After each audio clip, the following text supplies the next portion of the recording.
दोस्तों नमस्कार, ग्रामीण क्षमता न्यूज चैनल में आपका स्वागत है। मैं हूं दीपक कुथेकर। इस वक्त मैं खड़ा हूं राइस सिटी यानी गोंदिया शहर में। ये गोंदिया शहर का जो छोर है, एक हमारी मार्ग होता है। तो यहाँ से हमने चलते चलते देखा कि यहाँ पर जो बोर्ड लगा हुआ है, यहाँ आम आदमी पार्टी जनसंपर्क कार्यालय हमको नजर आया और उसके उम्मीदवार भी हमको यहीं नजर आ गए। तो हमने सोचा कि क्यों न रुका जाए, क्योंकि 2 दिन पहले हमने न्यूज बनाया था कि आज तक के यहाँ पर गोपाल अग्रवाल, विनोद अग्रवाल, ये 2 ही नाम चलते थे। तीसरा कौन, जनता भी सोचती थी कि ऑप्शन के लिए तीसरा कौन। तो हमें आज तीसरा मिल गया है कि तीसरा जो आम आदमी पार्टी से लड़ेगा।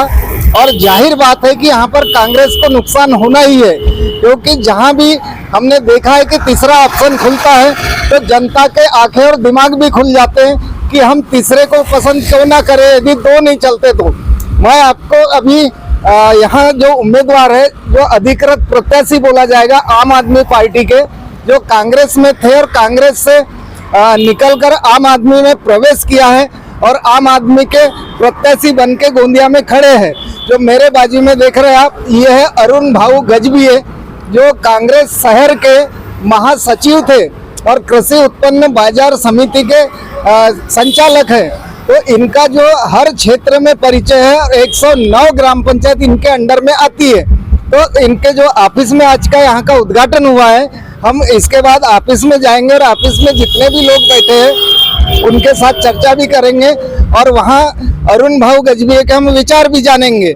अभी हम बाहर थोड़ी सी इनसे बात कर लेते हैं और इनके जो विचार है आप तक पहुंचाने का हम प्रयास कर रहे हैं। तो भाऊ, आपको क्या अच्छा लगा कांग्रेस से जो आज आप आम आदमी पार्टी में चले गए?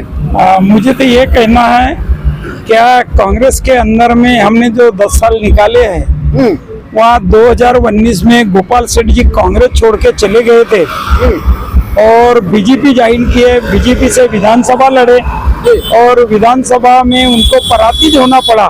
तो उनको ये लगा क्या भैया मैं फिर से कांग्रेस में जाना चाहिए, कांग्रेस में कोई अच्छे बड़े व्यक्ति नहीं है, तो कांग्रेस की टिकट मुझे दे देंगे। तो उनने घर वापसी किए है और घर वापसी करने के बाद जो 5-6 लोगों ने टिकट मांगे थे, बहुजन समाज के लोग थे, उन्हीं का टिकट का अभी तक कोई विचार नहीं करने में आया। हमने सुने थे गोपाल दास जी अग्रवाल के आने के पहले आपका नाम चल रहा था, ये अरुण भाऊ गजभिये को कांग्रेस से टिकट मिल सकती है। बिल्कुल, एक कहावत भी थी, जिसकी संख्या भारी उसकी भागीदारी।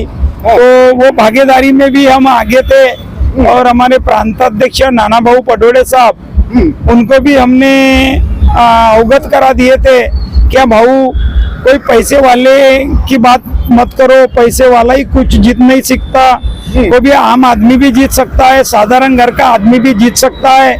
और मुझे अगर टिकट मिलती है तो मैं हमखास कांग्रेस से जीतूंगा और आप मुझे टिकट दीजिए, अपना छोटा भाई समझ के दीजिए। लेकिन गोपाल अग्रवाल जी के आने से पूरा समीकरण बिगड़ गया। तो आपके साथ और 7-8 लोग थे जिन्होंने आवेदन किया था टिकट के लिए। तो क्या सभी ये लोग नाराज हैं? तो वो तो लोग रहना ही है नाराज। क्या सभी लोगों को टिकट नहीं मिली? इतने दिन से बेचारे वो कांग्रेस में मेहनत कर रहे थे।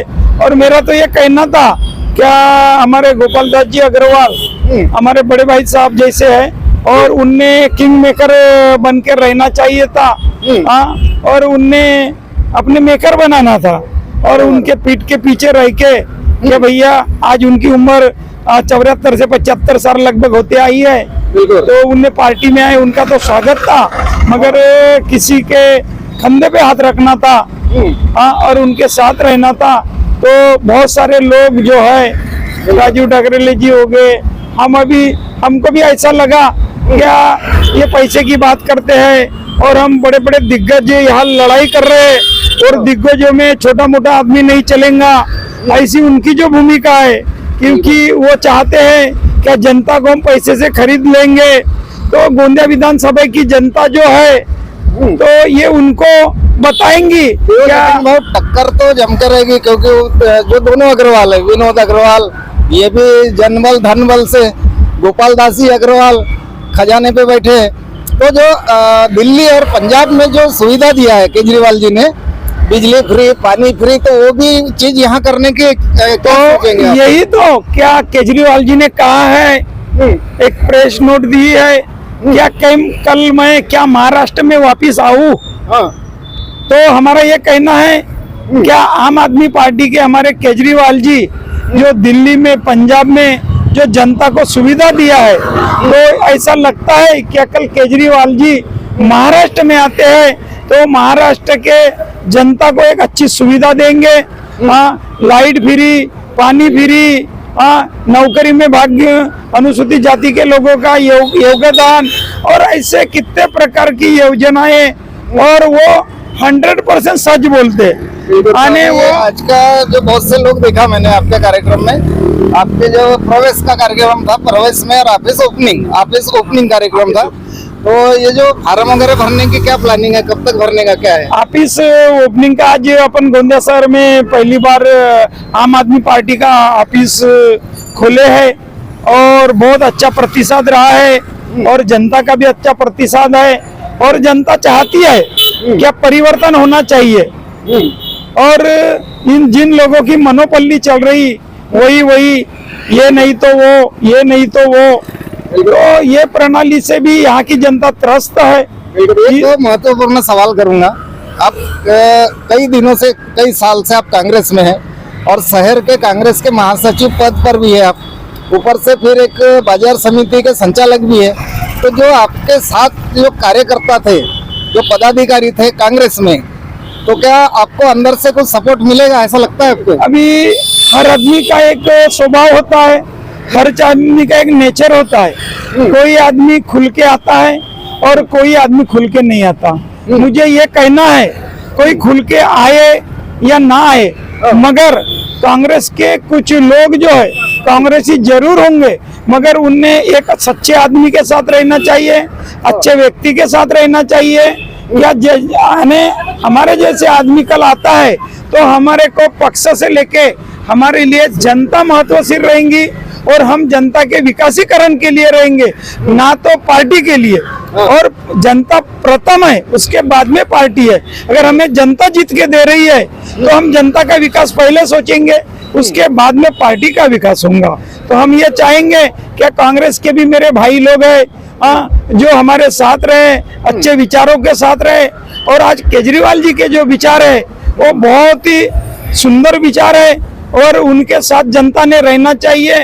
और आम आदमी का न्यू चेहरा है, नया चेहरा है, और अनुसूचित जाति जमाती का चेहरा है, बहुजन का चेहरा है। तो मैं जनता से अपील भी करूंगा कि ऐसे पैसे वाले को तो बहुत देख लिए, बहुत पैसा जिनके पास है उनको भी देख लिए, मगर एक साधारण घर के आदमी को, एक बीड़ी बनाने वाले घर के बच्चे को अगर यहाँ का अगर आमदार बना देती है, तो मैं तो गोंदिया के विधानसभा के जनता को नमन करूंगा, उनके पांव पड़ूंगा, और उनका सदैव जब भी समय उन पे आता है तो उनके साथ रहूंगा। आधी रात में उनके जो भी काम होंगे उनके लिए मैं तत्पर रहूंगा। क्या महाराष्ट्र की जो जनता है ये सुशिक्षित जनता है, और देश के अंदर सबसे बड़ी सुशिक्षित और बुद्धिजीवी वर्ग महाराष्ट्र में हुआ करता है। तो मेरी ऐसी अपील रहेगी जनता से, मैं दोनों हाथ से नम्र निवेदन करूंगा महाराष्ट्र की जनता को और गोंदिया के जनता को, तो खास तौर के बताऊंगा क्या इस जगह के अंदर में कई सालों से जिनका राज चल रहा है, जिनकी हुकुमदारी चल रही है, ऐसे लोगों को जगह दिखा देना चाहिए। तो हमारा यह आह्वान है कि हमारी जो जनता है, अनुसूचित जाति जमाती, विमुक्त भटक्या जनजाति, अल्पसंख्यक ओबीसी, ये हमारे भाई भी इन लोगों को जगह बता देने वाले हैं कि आने वाले समय में हमारा बहुजनी कोई आमदार यहाँ का बनेगा। और हमारे जनता की अपील है और हमारी अपील है कि आने वाले समय के अंदर जो इस प्रकार का खेला कर रहे हैं, इस प्रकार का भगदड़ मचवा रहे हैं, इन आदमियों को हमको जगह दिखाना पड़ेगा। तो ये आने वाले समय में अभी 2 महीने के अंदर में जो विधानसभा होने वाली है, इनको बड़े बड़े दिग्गजों को हमारी गोंदिया की जो जनता है वो इनको सही में दिशा दिखाने वाली है, इनका रास्ता दिखाने वाली है। कि भैया आप लोगों ने 27-27 साल 10-10 साल राज किया है, मगर कोई विकासीकरण नहीं किया है, कोई उद्योग धंधे नहीं लाए हैं। आपने तो फक्त क्या किए हो, तो ठेकेदारी की है, रोड रास्ते की ठेकेदारी किया है, और आपने माल खाए हो, और वो माल खाए हो, वो माल अभी विधानसभा में आप ओकने वाले हो। बहुत अच्छे विचारों के साथ अरुण भाऊ गजबे जी आम आदमी पार्टी में दम खम के साथ उतरे हैं, और इनके जो विचार आपने सुना है, बहुत अच्छे विचारों के साथ इनने जनता की सेवा के लिए इन्होंने एक कदम उठाया है।